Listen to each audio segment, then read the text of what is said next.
Insane deals where customers got more than what they paid for on Pawn Stars. Subscribe to the channel and comment down below saying I subscribe to enter this month's shoutout giveaway. Hey guys, what's up? Welcome back to Film Explosion. On the History Channel's hit series Pawn Stars, the folks at the world famous gold and silver pawn shop in Las Vegas rake in the big bucks with savvy purchases. Each episode depicts the shop's staff meeting regular folks with interesting items to sell and outside experts who appraise these artifacts. Sometimes the stuff people bring in isn't worth very much at all, but on several occasions the Pawn Stars have struck gold. Let's have a look at some of the most profitable deals of Pawn Stars. Number 1. Dutch East India Trading Company Bell. When a woman looking to earn cash for an upcoming move brought this 17th century ship's bell into the shop, she wasn't sure what to expect. She'd actually been considering putting it out in a yard sale. The late Richard Oldman Harrison thought the bell had to be a reproduction because it showed no signs of corrosion from seawater. What's your concerns on this? I don't think this thing was in salt water for any period of time to mount to anything. Well, you're right.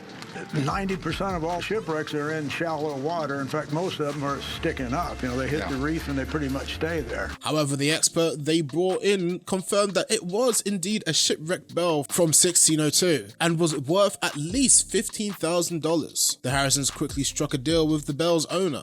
Number 2. 200 pounds of silver. After told by his father to invest, one gentleman decided to purchase over 200 pounds of silver. By the time he walked into Rick's shop, 12 years had passed since his investment and the price of silver had skyrocketed. With a set profit margin, Rick knew he could sell it on immediately. Hey, what do we got here? A whole lot of silver. The old man is crazy about silver. He's going to be like a kid on Christmas morning when he sees this. It's really important for me to scan all the edges on these to make sure there's no modern coins in here. When you look at an edge of a quarter or a dime today, you see copper and nickel. Pre-64, all silver, no copper. So after carrying out some checks to ensure the silver was pure, which even included some drilling, he was happy to snap up the hoard for the princely sum of $111,000. Number 3. 1932 Lincoln Roadster. Well, you know, before I can give you a real true appraisal of this car, I think I'd feel better driving it and really feeling everything out. I'd be more than happy to take anybody for a ride. Maybe you're not gonna let me drive it? Yeah, but I'd prefer if you drove it. Yeah, well, it's kind of a rare car. You know, if I crash it, it's bad. If you crash it, it's really bad.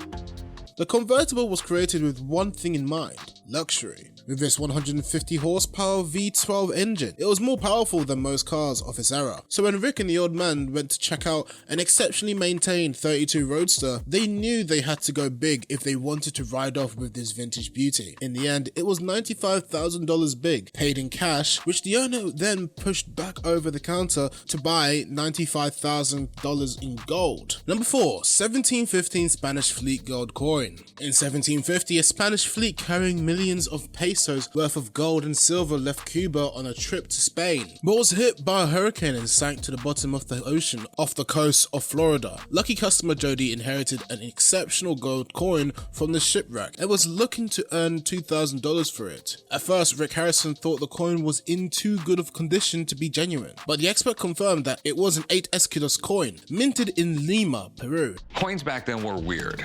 The size didn't have to be exactly correct. It just had to have the right amount of gold, the right weight, and the right purity. When they stamped these coins out, you didn't always get a great strike like this. This coin is in exceptional condition and was worth a cool $18,000. Given that Jody originally wanted $2,000 for the coin, he was quite pleased to walk away with the $11,000 that Rick ended up offering. Number 5. Edward Curtis Photogravures. One of the biggest profits the Harrisons have ever turned came 20 years ago, when a woman walked into Rick's shop with 4 sets of photogravures by famous American photographer Edward Curtis. Harrison didn't know much about his early photographic process, which used copper plates and gelatin paper with an etching process to create prints. But as the woman was only asking for $50 for the entire collection, he took a chance on the purchase. After doing some research of his own, he found the photographs were worth a bundle and ended up selling them for $20,000. Number 6. Joe Green's Olympic medals. You'll notice the difference in color is because they're bronze.